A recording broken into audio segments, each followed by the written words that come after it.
मान रहीम, अस्सलाम वालेकुम। उम्मीद है आप ठीक होंगे, खैरियत से होंगे। तैयब बलोच आपकी खिदमत में फिर से हाज़िर है। जी, आज जो हम डिस्कस करने लगे हैं वो पंजाब इंतखाबात से मुतल्लिक इलेक्शन कमीशन की नज़रसानी दरख्वास्त पर समाअत का अहवाल है। Chief justice Umar Ata Bandial, justice Ijazul Ehsan और जस्टिस मुनीब अख्तर पर मुश्तमिल 3 रुकनी बेंच ने आज फिर से जो है वो समाअत की।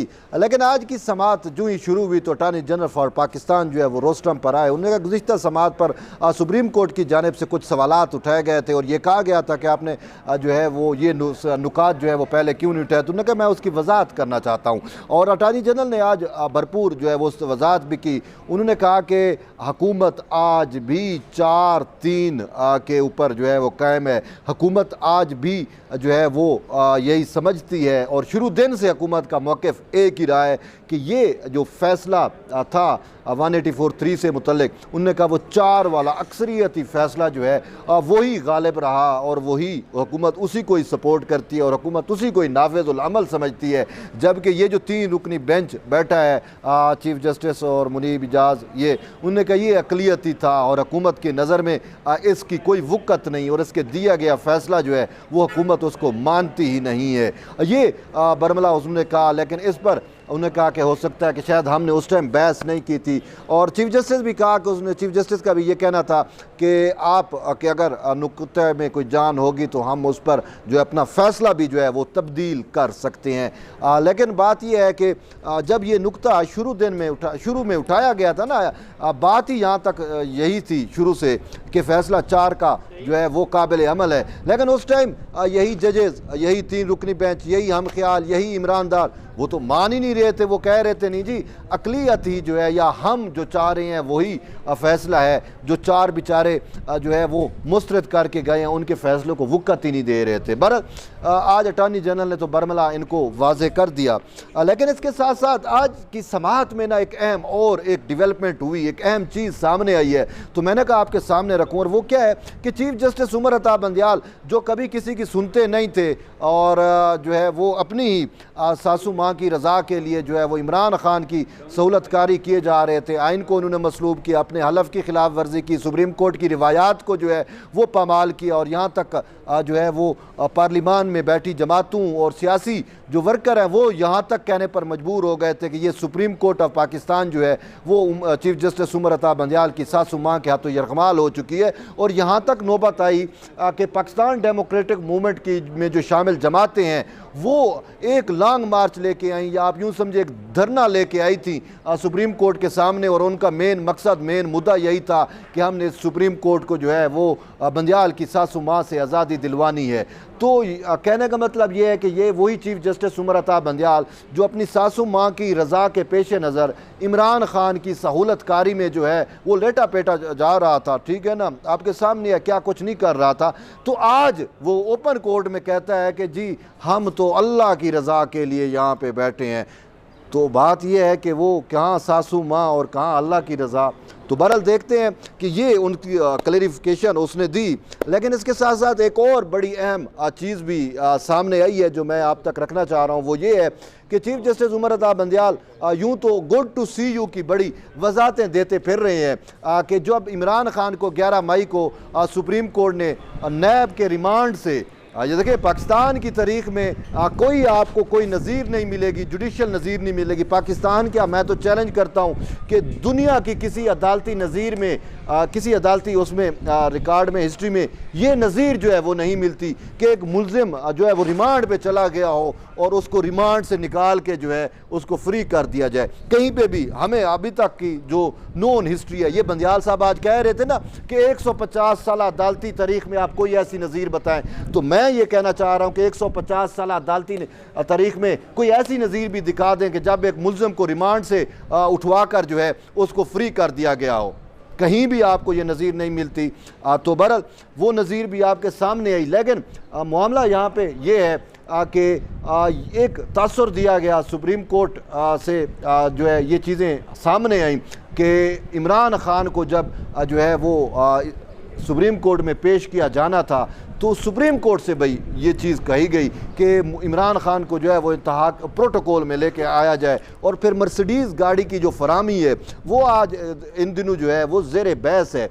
और चीफ जस्टिस उमर ता बंदयाल आज ओपन कोर्ट में तो वजाहत की, लेकिन इससे पहले उनको प्रेस स्टेटमेंट या प्रेस रिलीज़ जो है इलामिया सुप्रीम कोर्ट से जारी करना पड़ा था कि इमरान खान को हमने मर्सिडीज़ गाड़ी जो है वो फराहम नहीं की थी। और ये भी उन्होंने कहा कि सुप्रीम कोर्ट का काम ही नहीं है किसी को गाड़ियां फराहम करना। तो इस्लामाबाद पुलिस के ऊपर मलबा जो है वो डाला गया कि इस्लामाबाद पुलिस ने अपने तौर के ऊपर उसको मर्सिडीज़ गाड़ी जो है वो फराहम की होगी या की, हमने नहीं की। तो ये वजाहतें चीफ जस्टिस उमर अता बंदयाल को देनी पड़ रही हैं। तो अब इससे मुद्दा और क्या चीज़ें सामने आती हैं कि भाई आप इतना आगे निकलते ही ना, आज सुप्रीम कोर्ट की रिवायत को ही ना तोड़ते, तो आज बैठे आपको यहाँ पे या इस मनसब पे बैठ के आपको ये वजाहतें भी जो हैं वो ना देनी पड़ती। और इसके साथ साथ एक और अहम जो डेवलपमेंट है वो ये है कि 184(3) का ये केस है। अब 184(3) क्या है कि मफाद आमा का कोई मामला हो, बुनियादी इंसानी हकूक़ का कोई मामला हो, तो उस पर सुप्रीम कोर्ट 184(3) का अपना दायरा इख्तियार इस्तेमाल करके जो है वो फैसले देती है। और हमने अक्सर देखा भी सही कि 184(3) में जो है वो जो सुप्रीम कोर्ट के ऊपर एलिगेशन आ रहा है कि 184(3) में सुप्रीम कोर्ट जो है वो इतनी आगे चली जाती है कि वहाँ पे फिर 184(3) पे ना नज़रसानी का इख्तियार रहता है, ना उस पर कोई अपील हो सकती है। तो अब अगर आप ये देखें कि ये जो मामला है पंजाब में इंतखाबात का, ये कोई इनके ऊपर पास दरख्वास्त तो नहीं आई थी, ये CCPO लाहौर का एक केस था, एक सर्विस मैटर था। उस सर्विस मैटर से इनकी जो पॉलिटिकल इंजीनियरिंग है उसके नतीजे में 184(3) का जुरिस्डिक्शन अप्लाई करके इन्होंने जो है वो इमरान खान के लिए 14 मई के को इंतखाबात का हुक्म भी दे दिया। अच्छा, अब इंतखाबात का हुक्म बकौल जस्टिस मुनीब अख्तर कि जी वो बुनियादी इंसानी हकूक़ का मामला था जी पंजाब के लोगों का, तो क्या खैबर पख्तूनख्वा के लोगों के बुनियादी इंसानी हकूक़ नहीं है? आपने फिर पंजाब का केस फैसला क्यों दिया? बहरहाल फ़ैसला तो अब ये दे बैठे। अब फैसला भी जो है वो गलत है और अक़लियती फ़ैसला है। ये मैं क्या, हुकूमत और हर बंदा यही कहता है कि पाकिस्तान में आज हम पहली दफ़ा ऐसा देख रहे हैं कि अक़लियत जो है वो अक्सरियत पे गालिब आ गई है। तो 3 का फ़ैसला जो है वो ये दे चुके हैं, जबकि 4 जजेस तो पहले ही वो कर चुके थे।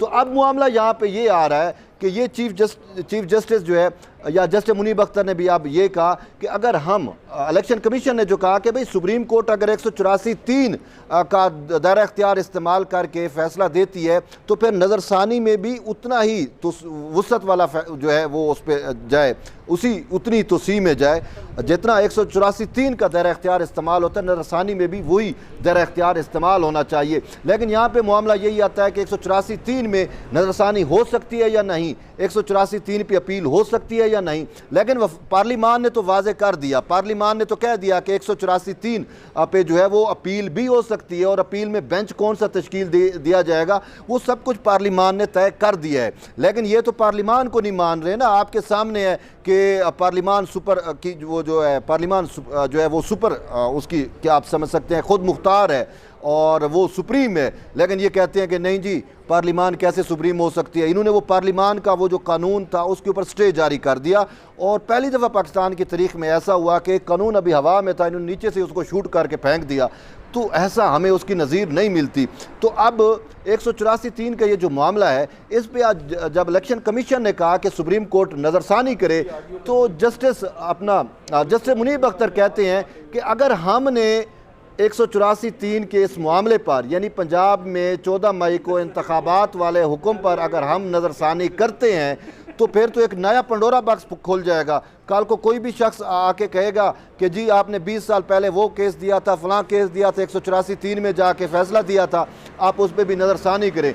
अब हो क्या रहा है, समझने की बात यह है कि सियासी इंजीनियरिंग जो इन्होंने इमरान खान के लिए की वो अब इनको उल्टी पड़ गई है, इनके गले पड़ गई है। अब वो कैसे देखें, इलेक्शन का फैसला ये जो इन्होंने दिया वो तो गलत है, उस पर नज़रसानी करनी पड़ेगी, उसको इनको बदलना पड़ेगा। अगर ये फैसला उसको बदलते हैं और 184(3) में इसी नज़रसानी के मामले पे बदलते हैं तो फिर आज ये बात भी आप लिख लें कि वो जो पनामा का केस दिया गया था, पनामा स्कैंडल आपको याद होगा, वो भी 184(3) में था ना, जो नवाज शरीफ को नायल किया गया था, तो इनको वो भी फिर बदलना पड़ेगा। ये आज यही जजेस को अब जो है ना वो मसाइल दरपेश हैं कि अब हमें ऐसा कैसा करें। सियासी इंजीनियरिंग में ये जो है वो अपनी सासू माँ की जो रज़ा है उसमें तो आगे चला गया, सहूलतकारी भी हद से ऊपर कर गई, सुप्रीम कोर्ट की रिवायात भी तोड़ दी, अपने आइन की जो है वो खिलाफ हलफ की खिलाफ वर्जी भी कर बैठे। अब इनको पीछे का रास्ता नज़र नहीं आ रहा, अब ये फंस गए हैं। अब अगर ये 184(3) पे इलेक्शन वाले मामले पे नज़रसानी करते हैं तो वो दिन दूर नहीं है जब इनको पनामे वाले मामले पे भी जो है नज़रसानी करनी पड़ेगी। तो बहरहाल अब इस मामले पे समाअत कल दोबारा होगी। अभी ये चीज़ें चल रही हैं, देखते हैं कि ये आया नज़रसानी करते हैं या कोई नई, क्योंकि जब सासू माँ का जुरिस्प्रूडेंस प्रिवेल कर रहा हो तो फिर वहाँ पे आइन कानून तो एक साइड पे हो जाता है, नई नई चीज़ें निकल के आती हैं। जैसे एक मुल्ज़िम को रिमांड में जो है वो ज़मानत दे दी जाती है, उसको छोड़ दिया जाता है, तो कुछ भी बईद है। बहरहाल